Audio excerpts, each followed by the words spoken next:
and Chris and Sarah and the Four Corners Health Department team for working together to promote different educational activities for parents and others that's involved in caring for our kids.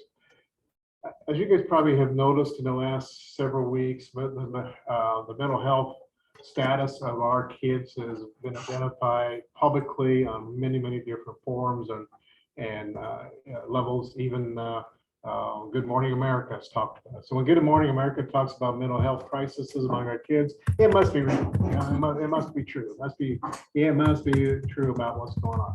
The reality of it is, it absolutely is true. We are living in a time period unlike any other time period that I personally have ever seen. When you look at my involvement, I've been working with kids and families for nearly 50 years. That's a half a century, guys, if you're counting. And being able to see a lot of changes of services to parents and kids as we go forward. And the good news is that we have learned a lot about kids who experience conditions such as autism, ADHD, and we continue to learn a lot through some really great research and some great experience with people who are able to identify methods and interventions to help these kids as well as their families to think about ways to cope. Certainly coping is what it's all about. Learning how to cope with crises. And remember, a crisis is based upon that person's perception. That's what a crisis is. Not mine, it's not yours. It's that person is going through the turmoil at the moment is driven by that experience. And that experience leads them into experiencing that state of crisis, if you will. And that state is oftentimes influenced by perceptions. And we're going to talk about perceptions here in a little bit in terms of looking at kids and looking at kids from a parent's perspective in terms of what is it about us and what is it about the kids that we can do to find ways to help kids be able to become more able to cope and be flexible in terms of working with the world around them. What an odd thing for me to say. We need to teach kids how to become more flexible. Good Lord, aren't they flexible enough as it is? Turns out, not necessarily. And part of it's because of some of the conditions that some of the kids experience, such as ADHD and autism.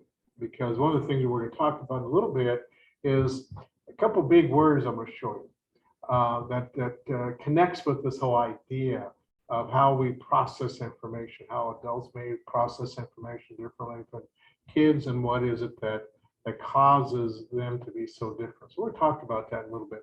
But before I do that, though, I just want to stress that once again, truly, we are in a state of mental health crisis for our kids. And we talk about ages 10 for grant. Actually, I've been working with kids that are 7, 8 years old who are in a state of physical crisis, emotional crisis. We're talking first graders, who are in a state of crisis. You go to the classrooms and you see behaviors across the country unlike any behaviors we've seen in the last 10, 15 years from kids, whether it be elementary kids or middle school kids or senior high kids. I work with a group that's implementing 988. You ever heard about 988? Yeah, 988. So I'm part of the implementation committee, and I looked at some data with the rest of the implementation committee just yesterday, and I am so thankful we have 988 in place since July. And we have seen such a unique number of kids using 988, which I'm thankful for.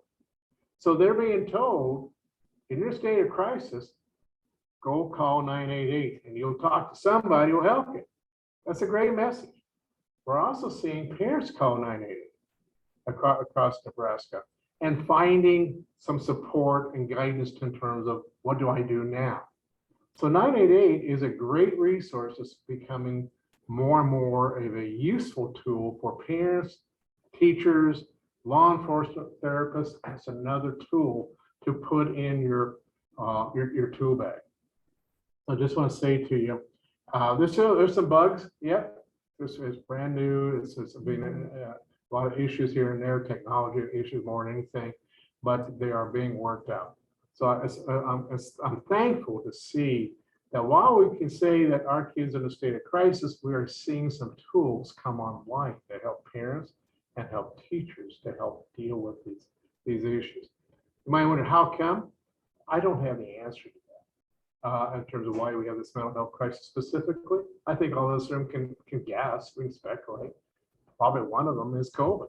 COVID has made a major impact upon education in this country. It's just not Nebraska, just not Seward, just not New York, it's across the country. We have kids who have major gaps in learning because they weren't able to experience classroom learning. There's major gaps. There's also major gaps in terms of emotional development. Now we're starting to see the thread of what we're talking about here. How come do we have a state of affairs of mental health crisis among our kids?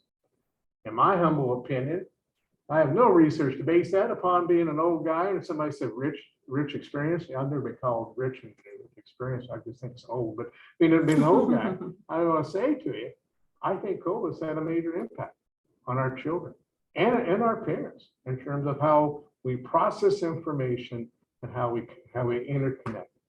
At the end of the day, it's about connecting with our kids, figuring out a way to connect, figuring out a way to turn off their phones and connecting with them in a way that they can start finding a way to use emotional language and find a way to use communication through words, not actions.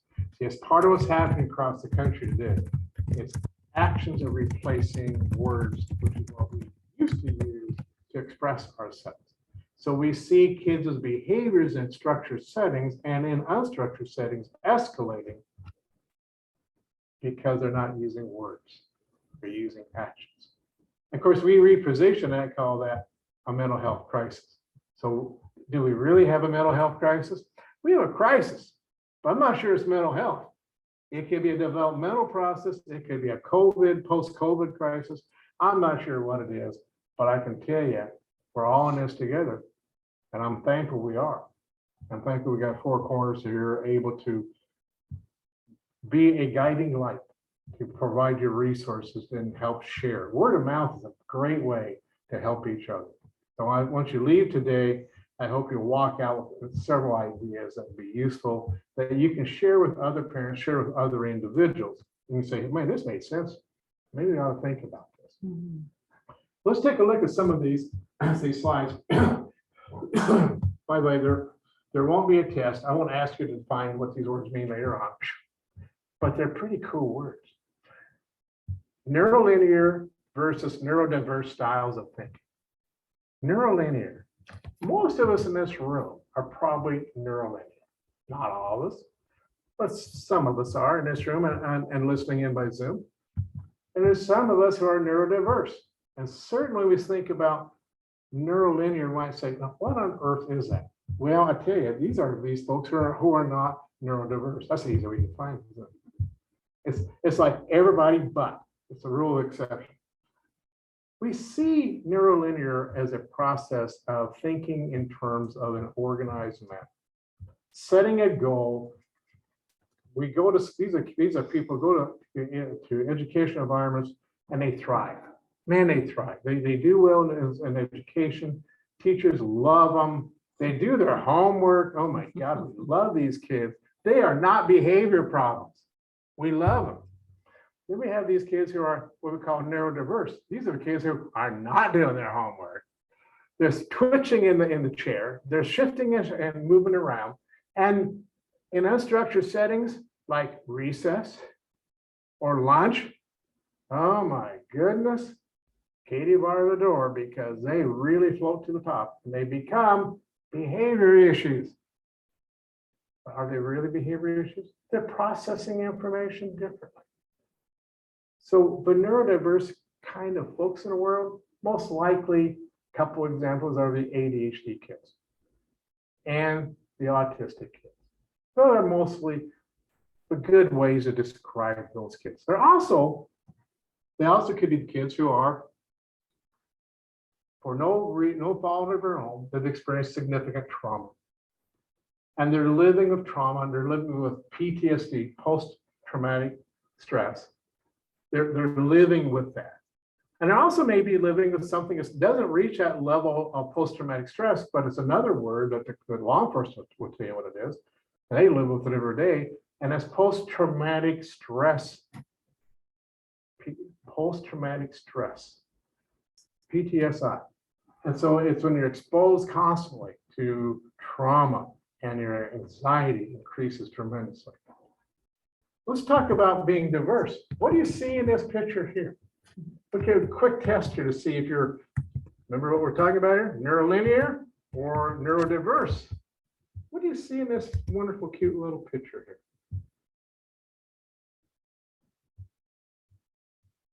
Lots of things. Good for you. Yeah, pick one. Yeah, your brain is overcome. There's a lot of things to pick. And guess what? That's a lot. We have a lot of ADHD kids are. Is they're overcome with a lot of stimulation. Yeah, it's hard to keep track of everything that's going on. So they hold on to just one thing. The rest of the world keeps spinning. So some of the things you might see here would be in this picture, if you can see it really well, is a big face. You see a big face up here? Yeah. If you look up and towards the top, you see some sweet angels. Yeah, there's some sweet angelic kind of figures up there. Take a step back, you see the horse. Now, when I point these things out, your brain goes, oh, yeah, I kind of see that. That makes some sense. But if you look at it real closely, there's also some things that aren't so pretty. What is the horse standing on? You see faces. Looks like a face. Those yellow faces, kind of scary, odd faces. And you look a little closer and you start seeing more faces in the background. Here and here. Perceptions. So some of our kids who experience that inability to sort out information, they tend to become the kids who tend to have a lot of trouble with emotional regulation as well. How about this picture? What do you see here? Thankfully, it's a lot simpler than the other one, isn't it? What pushes out at you right away? Birds. The birds. Yeah, the sweet birds. Right. How many birds do you see? 5. 5. Good for you. Yeah, great. Is that the only thing you see in this picture? Oh, what do you see? A lady's face. A beautiful young woman's face. Y'all see that now when you look at that? So when we're working with kids, perception is important, particularly their perceptions of a crisis. What we may think is a behavioral crisis, the kids may not see it as a behavioral crisis. So it's important for us to help process information with our kids, whether it be 10 years old or 17, is to take a step back and try to connect with that perceptions that they're seeing. Here's some of our objectives we're going to try to attempt to work through today. We're going to move pretty quickly because there's a lot of content. But by the same token, we want to talk about some of these keys because it's important, I think, for us to look at some of the keys in this process. Interesting. Okay. Let me look here real quickly. So the PowerPoint's not the right PowerPoint that you got loaded up, just to let you know, but we'll work through it. So there's a couple of points that should be there we're not seeing, but we'll try to figure this out. So part of our job here is to identify keys to help identify ways to help that person.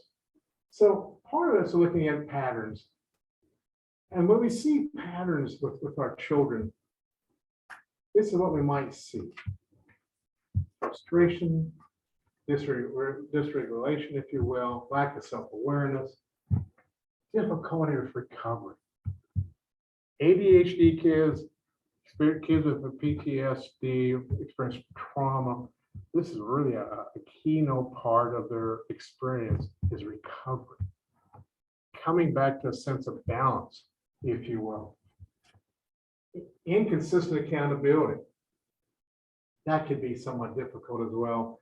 And something called confabulation. Confabulation means you tell a story, it's not the true story. It doesn't have clarity of truth, but confabulation means the kid keeps believing all the details until it becomes real to them, becomes true. They tell a story so often, they believe it. Even though you have all the facts in the world that says that's not right. That's not truth.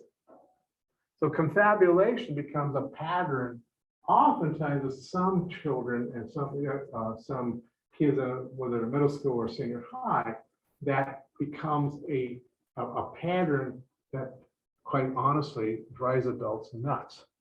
Because you say, that's not what's happened. I proved it to you. And the kid will say, Mom, Dad, that's not true.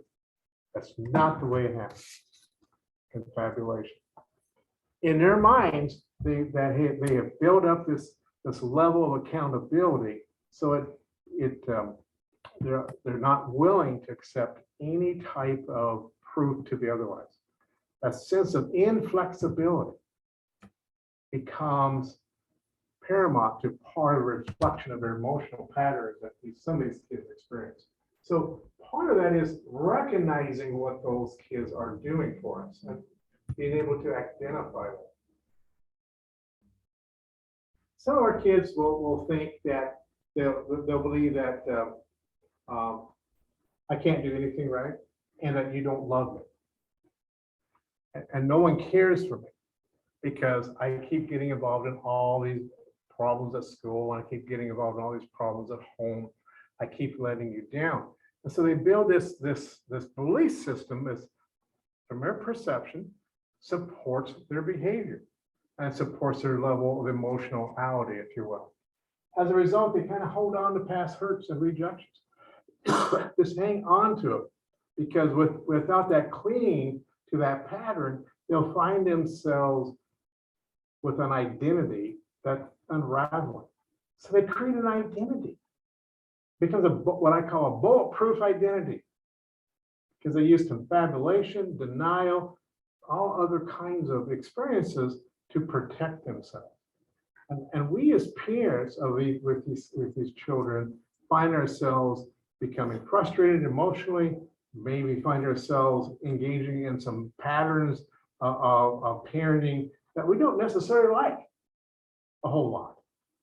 And part of it oftentimes is that we tend to parent like we've been parented.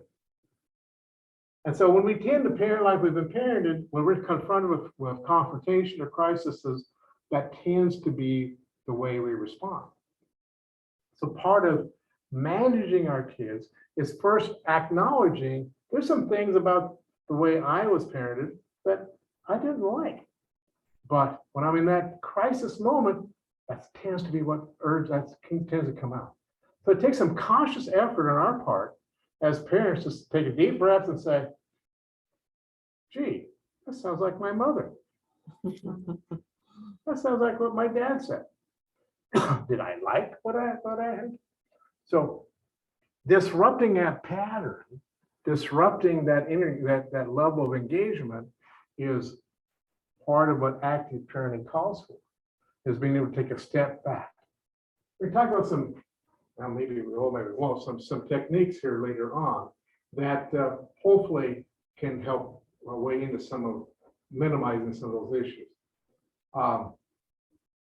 We will see our kids having that recovery issue again. We talked about it a little while ago, that when they have this sort of pattern, that tells us that there's some that we as parents need to really work hard to diffuse some of those negative assumptions. One of the keys is I'm kind of alluding to, by the way, in order to be an effective, caring parent, we need to give ourselves permission to take care of ourselves. And if we don't give ourselves permission, it's not going to happen. It's not going to happen. That's our first step to becoming an effective parent for our kids, because our kids are experiencing these unique processing differences whether it be ADHD or autistic or PTSD or just maybe spoiled. It's not a DSM-5 criteria, but I think there's a lot of kids that are spoiled out there. We need to give ourselves permission to take care of ourselves. There's some ideas. If you don't make yourself a priority, you're gonna be drained and exhausted. Guess what happens when you're drained and exhausted? The crisis becomes an explosion. So remember how a crisis is based upon how we see things? If we're exhausted and we're drained, it's gonna be an earthquake. So it's critical that we as parents really work hard at giving ourselves permission. If you feel like you're always giving, make an appointment for yourself once a week to do something you really enjoy. There's a whole lot of good ideas. Some of them are pretty cheap. Some of them will cost you a thing. Some do cost you some money. But the idea is give yourself permission. Here's a little list I put together some many years ago. It's kind of a fun little list. Now, I've done this workshop, a workshop of some sort. I've put this slide in many, many times, and with law enforcement over in Grand Island. I've trained deputies, I've trained all kinds of folks, and they look at this slide, these big burly guys, and they kind of go, "Oh, I don't need any help. And man, I take care of myself. There's no problem." Well, it turns out one of the guys looked at this one, blow dry your feet. I got an email from him. He was a sheriff. And he said, "I thought you were nuts, Dr. B, but I want to tell you something. I love blow drying my feet.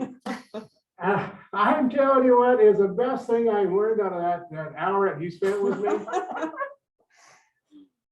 The idea is take care of yourself, find something fun, and be able to take care of yourself. It could be as simple as just reading a book, reading a word puzzle.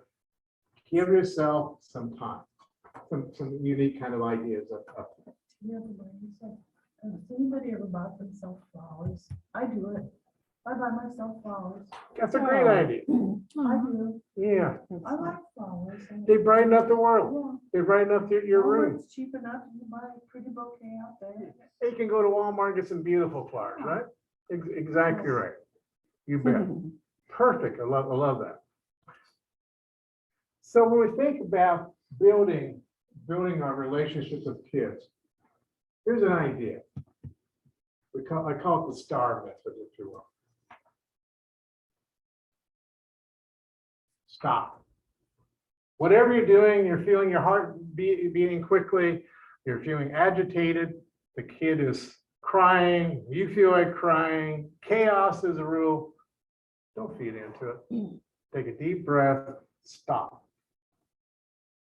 Think, talk, listen, brainstorm. What's the next thing I should be doing? That makes sense, where I'm not hurting my child or creating an environment that's frightening. Our kids who are come from a history of trauma, loud voices don't help. It reinforces trauma. It reinforces fear, because trauma is driven by fear. And so if our kids have been exposed to trauma, yelling at them is not helpful. And by the way, many kids who are ADHD kids or autistic or experience trauma, you don't even have to raise your voice for them to think that you're yelling at them. You can talk to them in a calm manner. Their sensitivity is high. Their perceptions are high. So with that knowledge, it's critical that we maintain control of ourselves, listen with empathy, or probably the best thing is not talk, just listen. Give that child a chance to process. One of the things I have asked parents to do for years is when we're involved in a crisis situation or doing some problem solving, whether they're middle school kids, elementary or senior high kids, is consider drawing it out. Stick people, draw a house, draw something. So you can process with them using that particular style of communicating. When I worked with families, I always had a whiteboard nearby, just a little lap whiteboard. I would have kids and adults draw out what they were thinking and what they were feeling at that moment of time, and be able to then try to find ways of finding words that express themselves that connects with that drawing. You teach people how to find the words that connect with the emotions. When we're able to do that, we're able to make that connection with kids using that tool of emotional language, finding the words that fit the feeling. Recover.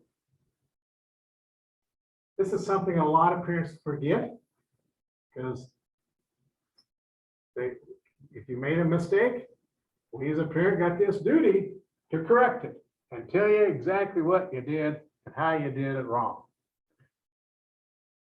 Here's the key. Our kids probably aren't listening. They turn the dial down. They're not tuned into. So here's the key. Let a few minutes pass. Give you half an hour.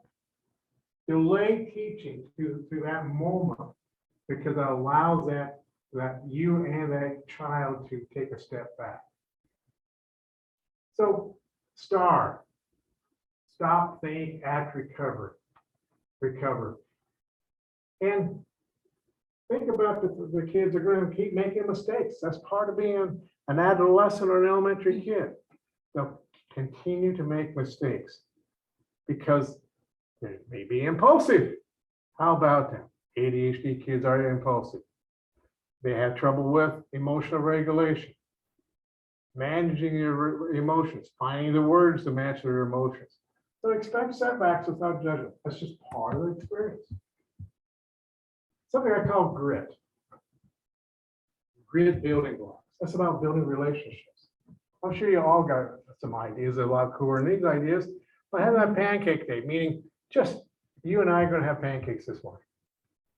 Just you and I, or you and I are going to go to somewhere and just spend time together and have a tradition. Have that become a tradition of that experience of that child with you as an adult parent, because that provides predictability and you're allowing that child to experience your time and your attention. Just a little hint, by the way, make sure your phone's off and make sure the kids' phone's off. So you actually are talking with each other. You're experiencing whatever it is so that you can be able to build that relationship. Now, you may say, geez, Dr. B, we know all this.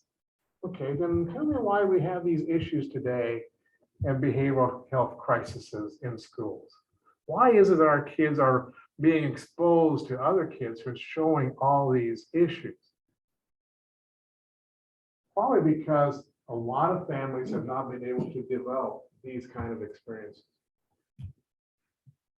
So another thing is, when you start feeling defensive as a parent, when you're trying to manage your emotions, that's all the things that irritate you about your kid. Maybe be 20 of them, maybe 15, maybe 5. Write them down.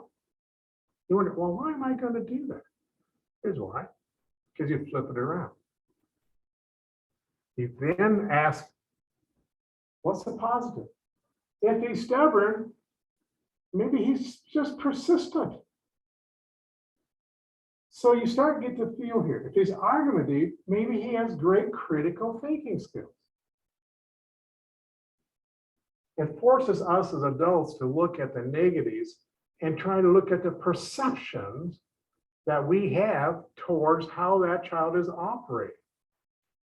When we start adjusting our perceptions, and using a different language to approach how we think about our child, it'll change how you approach them automatically. That doesn't happen overnight. So this little key is what I call building grit building blocks. This is a critical process. Now, there is another little strategy, and that is it's based upon giving positive reinforcements like positive thank yous, appreciate everything you're doing. Giving kids a lot of positive reinforcement allows them to find their identity and feel like they're valued. Many times kids who are challenging, they don't see themselves having a positive identity other than the identity that I'm a troublemaker. I'm a behavior issue.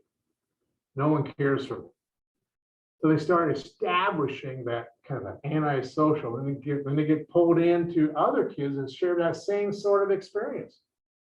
So suddenly you have a neighborhood group of kids that are saying, yeah, nobody likes us.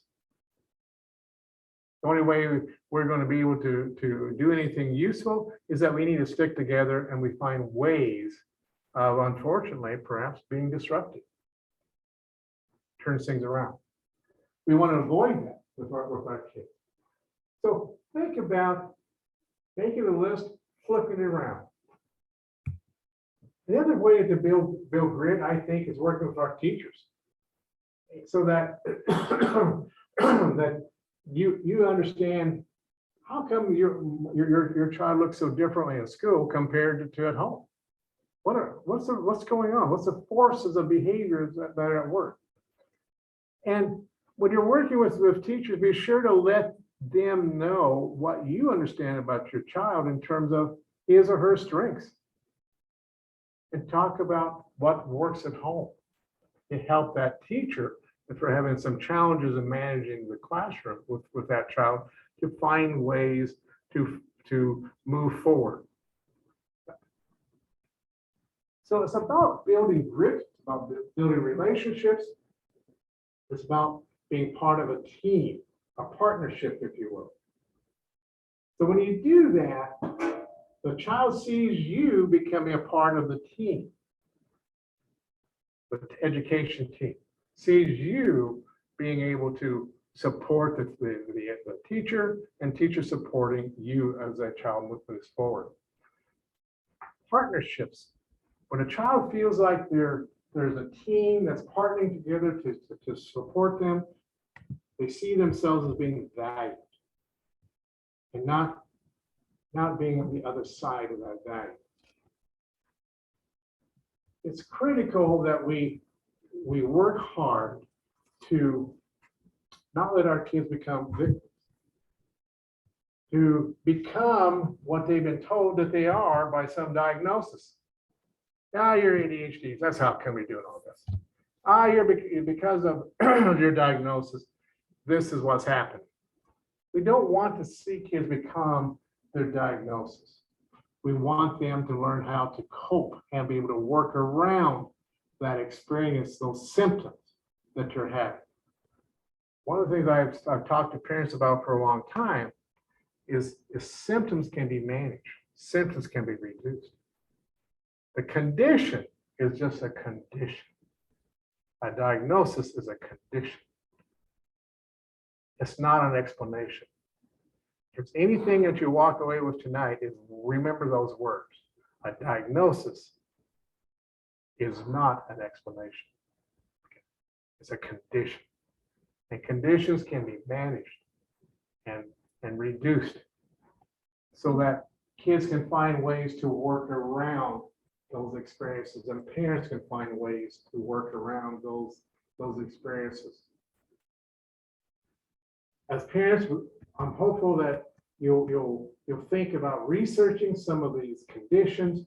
You teach self-advocacy to your child, and you demonstrate self-advocacy when you sit into parent-teacher meetings or you're involved with your child, because becoming a self-advocate is perhaps the greatest gift you can give your child.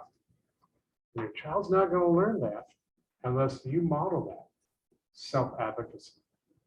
Being able to speak in a calm manner, being able to ask questions so you can move forward. So when you're able to start building grit and start pulling some of this information together, you're going to be able to arm yourself and your child. And one of the key ways that I think that parents can work through in terms of supporting your child is taking some time and learning some basic, what we call mindfulness strategies. Mindfulness is a technique that has kind of swept our nation over the last 20 years. And we find that virtually every occupation that works with stress, exposure to stress, has found a way to identify mindfulness exercises that helps them manage their anxiety, helps them be able to minimize some symptoms, be able to move forward. Only makes sense that mindfulness comes into us as parents, that we be able to identify some techniques that can help us. Because one of the things I think all of us can agree with is being a parent is kind of stressful. And sometimes it doesn't get any easier. And by the way, I want to advise, and I will use my experience as a parent myself. You never get done parenting. That's bad news for you. Even as grandparents, still end up parenting on some way, some level. And sometimes us as parents, it's okay. But other times, that's part of the process that we go through. But when we look at strategies for parents, embrace imperfection. That means giving up some control. Allowing that child to experience life and to experience difficulties and joys and be able to process with you that experience. Listen with curiosity. Tell me more. It's a very, very simple expression. Communicate courageously. Excuse me. Look, create safety. Openness. Because when you feel safe, you're going to be able to be open. Isn't it interesting that oftentimes our kids will tell the neighbor much more about their lives than us as parents, or the coach, or somebody? Why is that? Pretty straightforward. There's safety. There's safety with you. As with a parent, oftentimes a child will say, it's not safe. I tell you something, you're going to do something to me. You're going to withhold my Game Boy from me, or Xbox, or whatever the case may be. And so I'm not going to tell you anything, but I might tell my neighbor who lives down the street because of safety. So part of our challenge as parents is create opportunities for safety. Practice appreciation and gratitude. Words of affirmation, I mentioned that before. Practice forgiveness of ourselves and each other. That problems and mistakes are opportunities. Forgive, investigate, and invite. It's kind of a little theme that I like to use, is be able to process and give that opportunity for safety to be engaged in. And practice support and generosity, such as service projects, which can be healing and reinforcing kindness. Showing kindness. When you got children and teenagers watching you show kindness, they go, wow, that's pretty cool. You set the stage for them being able to replicate that behavior. What we call mindfulness intentional strategies to provide opportunities. And remember to play and have fun with kids. Be mindful of taking things too seriously or competitively. Having fun. And oftentimes, many of the families that I have worked with through the years, that has dropped off the table. because they have a compulsive need to work, because they have a compulsive need to pay bills. Have to pay bills. So we don't have time to play. They don't give themselves time to take care of themselves, and they don't give themselves time to have fun with their kids. It might only be 5 to 10 minutes to have fun with the kids. That doesn't mean necessarily sit down in front of the TV and watching a movie. It means engaging somehow. And you might say, geez, I know all that. And I'm glad you know that. So here's the next challenge I'm going to give you. If you know it, practice it. Practice it. You might be surprised. It may feel really good and reassuring. Weight is a key. What do you mean by weight? Here's what I mean. Why am I talking? That's probably one of the best strategies I can encourage you to think about when you're working with your children, is think about this key, wait. When you're talking, it doesn't mean they're listening, guys. Doesn't mean that at all. I was working with a youngster yesterday who asked to see me. I worked with him last year, doing a lot of crisis interventions with him. He has an experience of both being autistic as well as ADHD. And he asked us to see Dr. B. And I said, great, glad to see you. What's going on? And he says, well, I don't know what to do. My parents just aren't listening to me anymore. I said, really? How do you know that? Because they're not taking time to talk to me. Pretty impressive, don't you think? Why did he ask to see me? Because I'm safe. I'm safe. So what we did a little problem solving with him, a little role playing about some different choices that he could take the next time that he felt like he's not being listened to. And one of the things I encouraged him to do, I asked him, what does your dad like to do with you? Well, I don't know. Well, play checkers. Great. So go find the checkers, just sit down, open it up, and ask your dad. Invite him. Invite him. So those are some easy little strategies. Keys to healing, using healing language with kids. Be empathetic. You've heard that already. Promote respectfulness. It's countless times I've heard from the kids I've been involved with providing interventions where they tell me they just don't feel respected by mom and dad. We're just not respected. What does respect mean? Staying with me, listening to me, not yelling at me. Remember, these kids are hypersensitive as part of that adolescence or that experience as an elementary child. So we as a parent are armed with that knowledge, and with that learning of that knowledge, it gives us the challenge to really work hard at promoting respectfulness, at being non-judgmental, and practicing being non-judgmental. And it's important for us to be calm and relaxed before we engage in conversations that's relating to crises. Remember what we talked about in terms of perceptions. These keys are pretty interesting keys to help calm yourselves.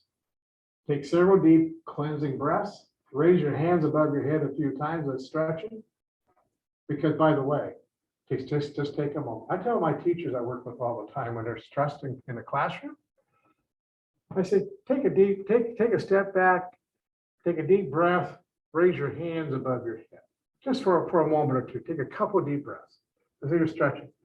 That signals our brains to give a hormonal reaction that increases our comfort level and decreases, look at that, fight or flight response. It turns out that's scientific evidence. We know this is true. And we know that's why we train cops when they go into crisis situations to take a deep breath. I am a clinical director for the Lincoln Lancaster County Loss Team, local outreach to suicide survivors team. That's one of the first things that we do before we go to a home. And we step out of the car, takes a deep breath, and we raise our hands up above our heads before we walk up the sidewalk. We're not doing ballet, okay? We're doing something real simple because we know that makes a difference. Because can you imagine walking into a home that has just experienced a suicide loss? You don't know these people. You're there to provide support and listening ear and empathy because we're the suicide loss survivors ourselves. We've been there. It's not comfortable, and we want to help you as a loss survivor to begin your journey of healing. But in order for us to help begin your journey of healing, we got to take care of ourselves. And this is what we do. It takes a couple minutes. You walk into that scene, and your heart is not pounding as much. You're slowing down, and you're able to manage and decrease that fight or flight response to stress, because the stress that you're walking into. Teachers walk into classrooms. And I want to tell you, a middle school lunch period, if you've never been to one, don't ever go because it's stressful. All the noise and all that stuff that's going on. So it's important that you take care of yourself when you go into that kind of situation. Use short, clear phrases. It seems to me, avoid asking your kids why about resolving a crisis or a difficult situation. Because here's what you're going to get for an answer. Well, what do you think? Why? Why'd you do that? What do you think the kid's going to say 9 times out of 10? I don't know. I don't know. I don't know. Administrators love that. You know, bring a kid in, got a behavior problem. Why'd you do that? I don't know. Sit here for the next 20 minutes and go back to class. Geez, what did we accomplish, you know? So it turns out that's what one of the features that many parents go into parenting with, where it's ingrained in our heads. When we have behavior issues with our kids, we ask why. Because we want to know. We want to know, because if we know, what can we do about it? We can fix it. Well, I can go do something. More important, I can go do something. That makes the kids go, geez, I'm not going to tell you. I'm afraid of what you're going to go do. You're going to embarrass me.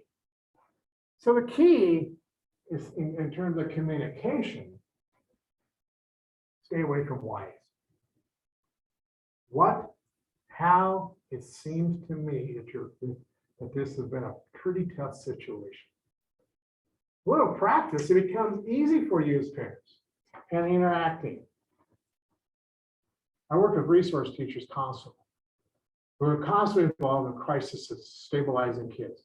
And that slide you just saw, I work with them, and I see dramatic differences in terms of how kids respond to them. And their classrooms are safe. Because you start asking why, you're asking for judgment. So focus on your listen with your inner ear. When you listen to this process, you're able to use that rich communication, using warm, caring language with I messages being clear. And allows us to monitor ourselves pretty carefully. Got a couple of strategies that I really like for a lot of people is what's called the 4 square breathing. Sir? Breathe in, breathe out. Yes. Keep it back, because it's not in our handout. Keep it Yeah, back I to was the- afraid of that. To the Okay. 9, just so I could. Okay, sorry. Yeah, the handout you all got doesn't have. Didn't these quite newer have that, slides, yeah. yeah. Well, we're gonna send them after the updated Updated, version, yes, okay, that's we'll fine. send after the class. So So I think what we're saying to you is here's some techniques. You might say, I know those techniques. Well, practice them. And when you're in a state of crisis and emotional arousal, we tend to not use good sound strategies. It takes practice and reminding.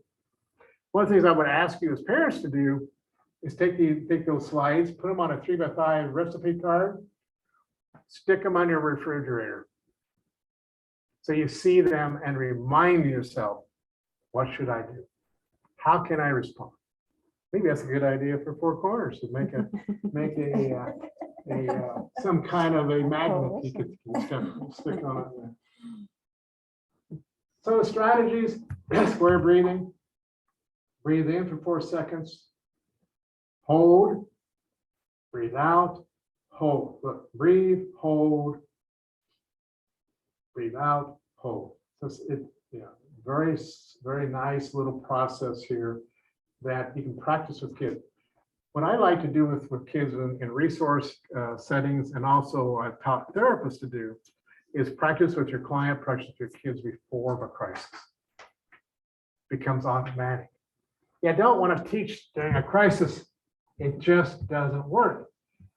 You don't want to learn how to steer out of a slide with your car when you're sliding. You want to practice and know what's the right way to turn your steering wheel before you're on the ice. The same thing goes with managing anxiety. The breathing tells your brain to slow down. It's not a threat. Anxiety is a reaction to threat, primarily. So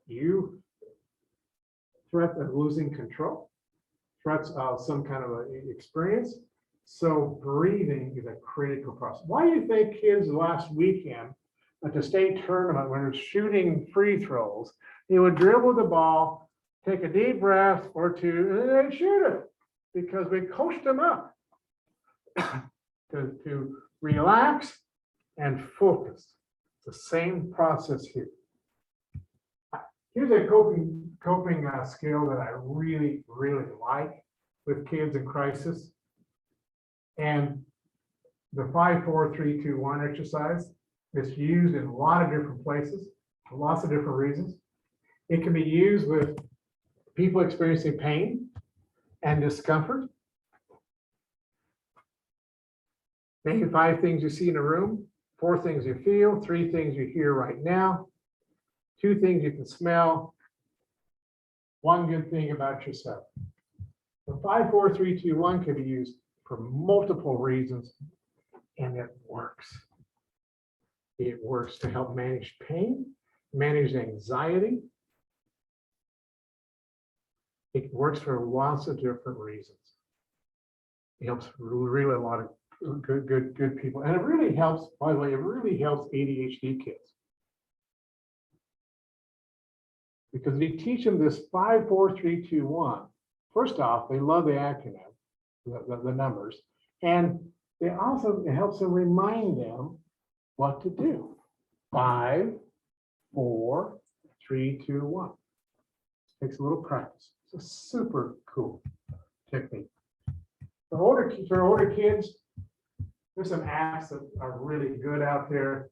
And this is a short little list. Probably the one app for kids that I really like a lot and I trust is a virtual home box. I trust that. It's free.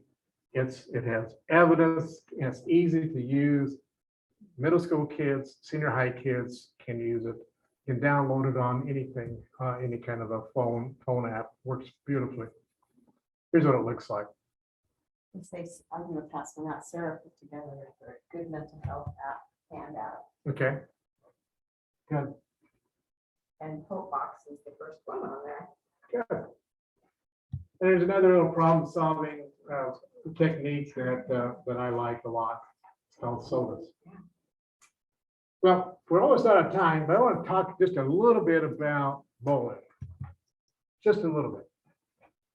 Because our kids, as parents, we're oftentimes confronted with our kids either being bullied or our kids are bullying. That oftentimes works both ways. And it becomes, our natural response is protection. You know, we want to protect our kid and we can't believe that our kid is actually doing this. So show me why and how this is really happening, parents' response. And oftentimes on the flip side of this, if your child is being victimized in some level, why isn't the school doing more? What's wrong with it? Don't they do anything up there in that Seward School District or York District? What's wrong with these people? Excuse me. That's a natural reaction that many parents have, is to look for districts for answers, the superintendent's office, the principal's office. So here's what we do know: bullying in Nebraska can take place anywhere. On buses, by the way. It happens a lot on buses. Drive bus drivers nuts. But they have a duty to report, just like any one of us who see something that clearly looks like some level of harassment, of intensive bullying. So what do we need to say to our kids who experience bullying? There's three things. You're not at fault. Okay, you're not a fault. Kid comes in, tells you all this stuff. It's not our job as a parent to dispute did it happen or not. We just want to accept what the kid says. Yeah, you're not at fault. You're not alone. And for the older kids, you have rights. You have rights. Every school district in Nebraska goes through required training for school teachers in terms of what to do if a kid comes to you and they report to been bullied. I don't know if you know that or not. It's mandatory. Every teacher in Nebraska is required to go through, it's basically online training. And it's a really great online training for teachers to participate in. You're valued and loved. Many times our kids are bullied, don't feel like they're valued and loved. What are the types? Identity is one type, based upon these attributes, if you will. Jokes, sexual jokes, cyberbullying, social bullying, using social media platforms. I want to tell you, I can't keep up with media platforms. Honestly, I can't. Not that I want to, but I can't. The kids are turning them on and off, and there's more news popping up all the time. And this is pretty interesting to see. But what is common is that we see tremendous amount of cyberbullying or social bullying online. When I do a threat assessment, I'm looking at an individual who may have engaged in some type of threat towards someone. I with law enforcement support, I ask to see the social media platforms, because I want to know, has this person not only done a threat, has they engaged in bullying on some level? It helps me understand what that experience. So what do we do to help our kids who experience bullying? I have something that I call the 4 Ds. I want to say to you, you aren't going to find anything in the literature about this. This is something that in my rich experience have come up with through the years to teach the kids I work with. Distance yourself. Get some space. Diffuse what's going on. So when I'm working with a kid, we'll practice how to diffuse that experience. First off, I teach them what diffusing means. That means don't feed into it. Don't make it worse. Let's take a look at what are some words you can use to diffuse a situation where you feel like you're getting ganged up on. Distract that person. You teach kids how to distract by saying, hey, I think the principal's coming. That's simple. You let the kids know, get out of that situation. It's okay to use distraction technique to get out of that situation. Delay your response. was working with one kid the other day who was really being physically harassed. This is a kid I've worked with off and on through years, and he did everything right, but he still got hurt. That's the bad news. You can do everything right, but you can still get hurt. In this particular kid's case, he used the 4 Ds. The kid just kept coming. The kid that I worked with did this, stuck his hands in the pocket and tried to get away, and the kid attacked him. And just physically, aggressively attacked him.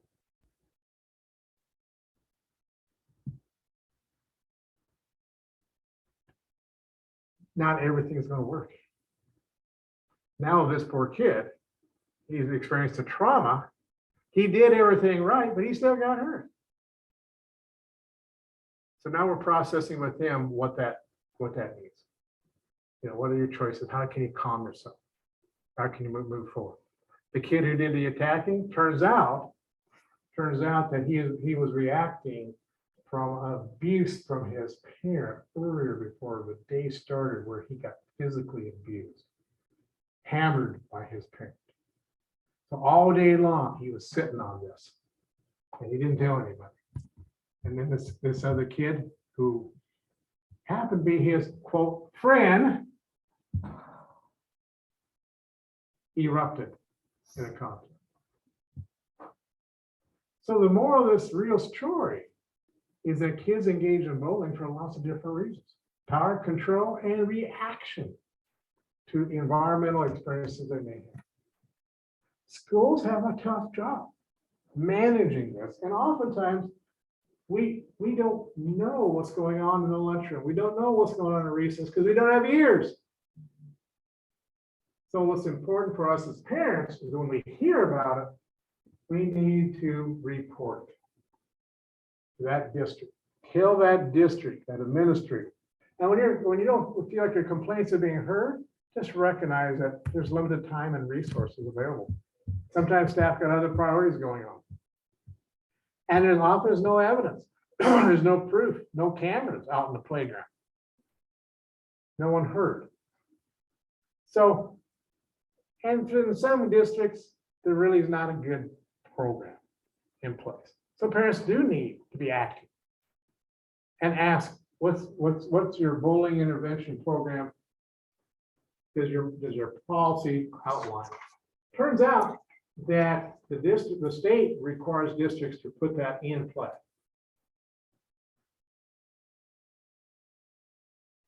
So when we think about this whole issue, it's certainly difficult, but it's also a process that when our kids report it, let's listen to them, use those techniques we talked about earlier. I know I'm running over time. I apologize for this, but I just want to say to you, there's a few hard questions that we need to ask our kids. And one of the things to do is be sure we check in with our kids every day on a regular basis. Trust your instincts. If things don't look quite right, don't feel right,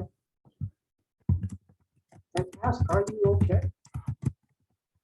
A simple question could unleash the floodgates of information. And ask more than once, are you okay? And oftentimes the best time to ask that question is in the car, because that kid is captive and you're able to process with them. And some of the hard questions are, it sounds like you've been dealing with a lot. Does it ever get so tough you think about ending your life? Tell me more about that. I'd love to understand more about what it's like for you. I love this response. Tell me more about it's like being you, being 13 years old or 17 years old or whatever the case may be. Tell me more about what that looks like. So communication, asking the questions, and feeling free to look at different processes to assess, is my kid at risk to ending their lives? And remember, the coach, the neighbor down the street may know a whole lot more about your child than what you do. So it behooves us to really work at asking the hard questions. Because you don't ask the hard questions, we won't know. You won't know. This next slide talks about a screening instrument put together by Columbia. Some questions that I use on a routine basis in a clinical practice and also just work with kids in school. Useful questions. So what do you do? If you're worried, call for help, go to the local emergency room. Emphasize it's okay to ask for help.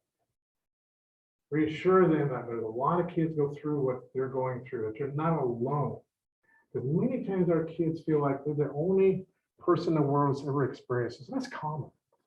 So reassuring them that it's predictable for kids to experience those issues. Some of these other resources, it's important to know. 988, we talked about this before. The HOPE app, we talked about this number is important. Text home is important. So at the end of the day, it's all about perceptions. Our kids perceive the world differently, depending upon their experiences, and we perceive them differently. What do you see in this slide here?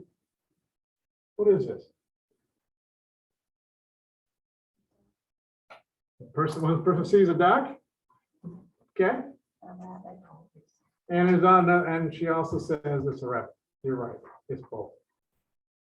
And oftentimes, until we point it out, we don't see those perceptions. And that's what it's about, raising our kids. Using emotional language is healthy, being able to respect them and remembering how they process information is influenced often by their symptoms of whatever condition they experience. If they don't have those conditions, just being a kid influences them developmentally. It's not an easy place to be in school right now. When there wasn't a one of you when you were in school, I can say this clearly, including Sarah. You know, she's relatively young. Well, maybe not. She might know it. But most of us in this room had no idea what a shooter drill was. Our kids have grown up in the last 10 years knowing what drills are and knowing what to do if a shooter comes in their classroom in their building. And despite that, there are still shootings going on and people getting involved in tough situations.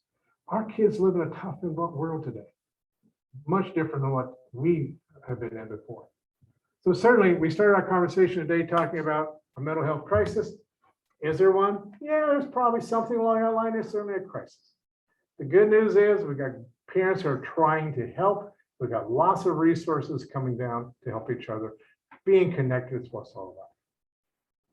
Appreciate you coming in. Thank you. Apologize for going over a few minutes. I could keep you another 2 hours. That's my job. So thank you for your time. Well, many thank you, Don.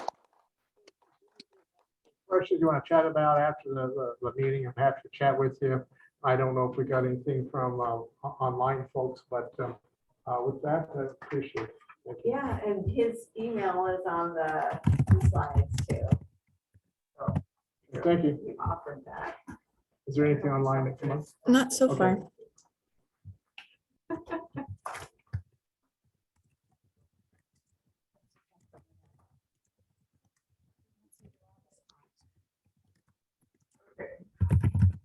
Oh, Oh, now you see the money. now I see the rabbit. Okay. Yeah, I know, you have to turn It's like, all I see is a duck. Yeah, sideways.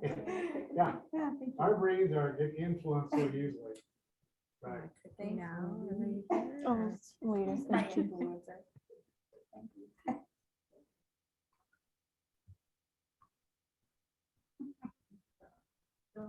Yes. We had a situation where I I know, isn't that funny? I see it now. I'm like, oh, yeah, there it is. The duck or the rabbit. The rabbit now. Yeah. They couldn't see it, but I'm have like, to turn sideways, so Mhm. right? I mean, Oh, boy.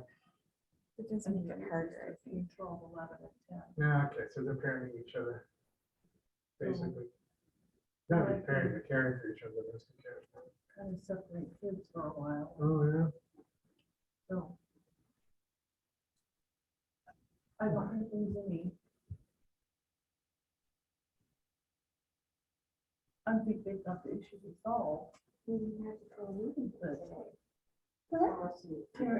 one child out of the. Mixed in, necessarily solved. necessarily solve the problem, because it wasn't just that one child. There was another one involved. Complex issues, and, you know, at the end of the day, Either, please. do although we that. call it complex, oftentimes the simple answer. Sarah. And, but the challenge is, are you willing to No. It's over, okay. use the resources to get this simple? Oh, Zoom.